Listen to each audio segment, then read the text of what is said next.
Daulah Abbasiyah adalah kekhalifahan Islam yang berkuasa di Baghdad.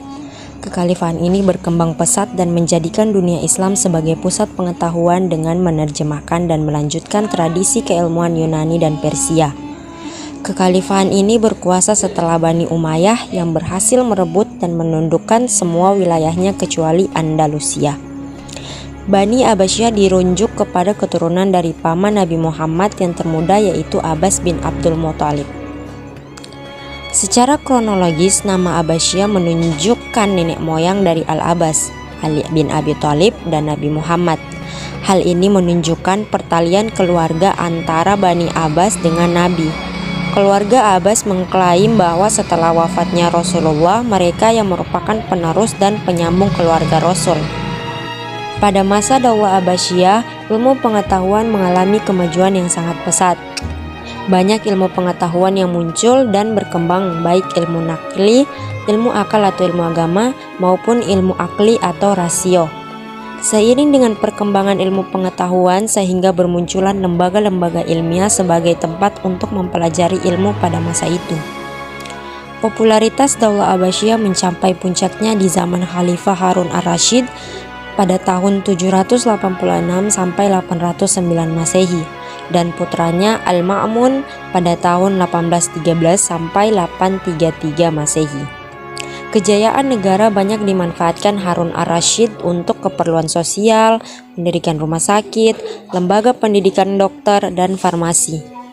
Pada masanya sudah terdapat paling tidak sekitar 800 orang dokter. Kesejahteraan, sosial, kesehatan, pendidikan, ilmu pengetahuan dan kebudayaan, serta kesusasteraan berada pada zaman keemasannya. Pada masa inilah negara Islam menempatkan dirinya sebagai negara terkuat dan tak tertandingi. Permulaan lahirnya ilmu pengetahuan sebenarnya telah lahir pada masa-masa sebelum dinasti Abbasiyah, yang lebih tepatnya pada masa Yunani kuno.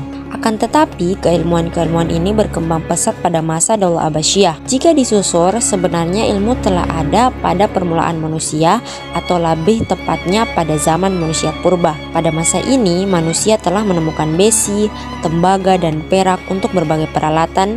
Baru setelah itu muncul keilmuan di Yunani. Dengan mempelajari kitab-kitab Yunani, Daulah Abbasiyah dapat membangun peradaban Islam yang agung dan membawa Islam mencapai masa keemasan, khususnya bidang keilmuan. Akan tetapi, imperium ini runtuh pada awal abad ke-13 setelah terjadi perang antar saudara yang berlarut-larut dan banyak pemberontakan yang terjadi. Mari kita simak kemajuan ilmu pengetahuan pada masa Harun ar-Rasyid.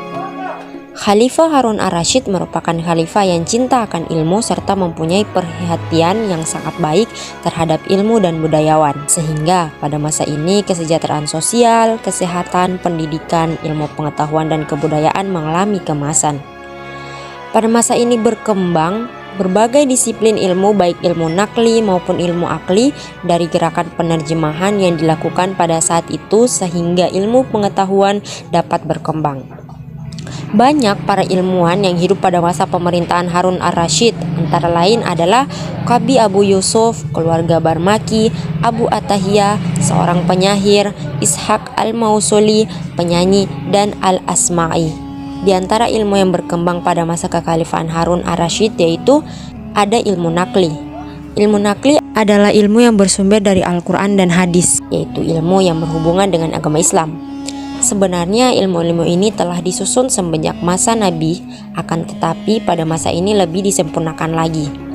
Ilmu nakli meliputi ilmu hadis, ilmu tasawuf, ilmu bahasa, ilmu fikih, dan ilmu etika atau akhlak. Selanjutnya ada ilmu akli. Ilmu akli adalah ilmu yang didasarkan pada pemikiran atau rasio. Ilmu yang tergolong ilmu ini kebanyakan dikenal umat Islam berasal dari terjemahan asing dari Yunani, Persia, atau India.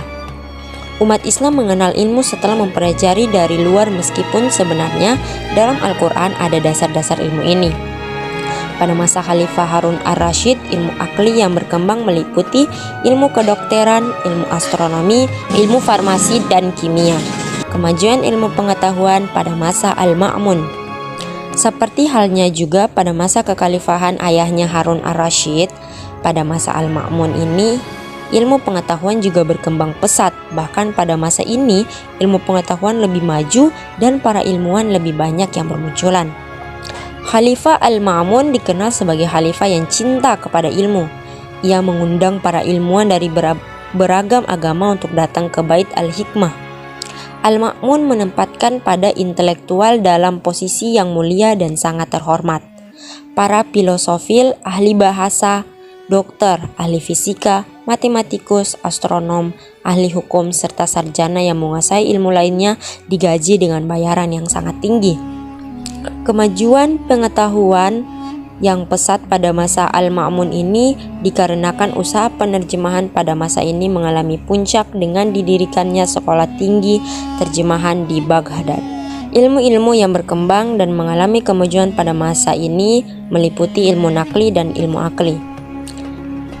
Ilmu nakli yang berkembang pada masa Khalifah Al-Ma'mun meliputi ilmu tafsiri, ilmu hadis, ilmu kalam, ilmu tasawuf, ilmu bahasa dan sastra, serta ilmu fikih.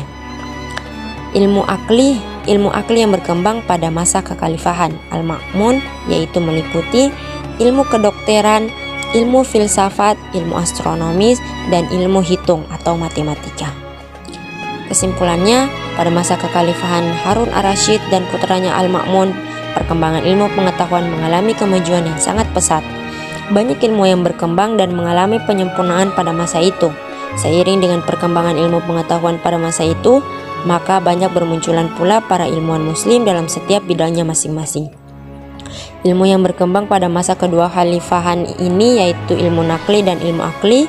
Ilmu nakli yang berkembang meliputi ilmu tafsir, ilmu hadis, ilmu kalam, ilmu tasawuf, ilmu bahasa, dan ilmu fikih.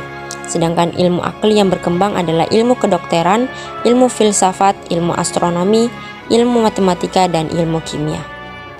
Sekian penjelasan saya tentang perkembangan ilmu pengetahuan pada masa Daulah Abbasiyah. Kurang dan lebihnya saya mohon maaf. Wassalamualaikum warahmatullahi wabarakatuh.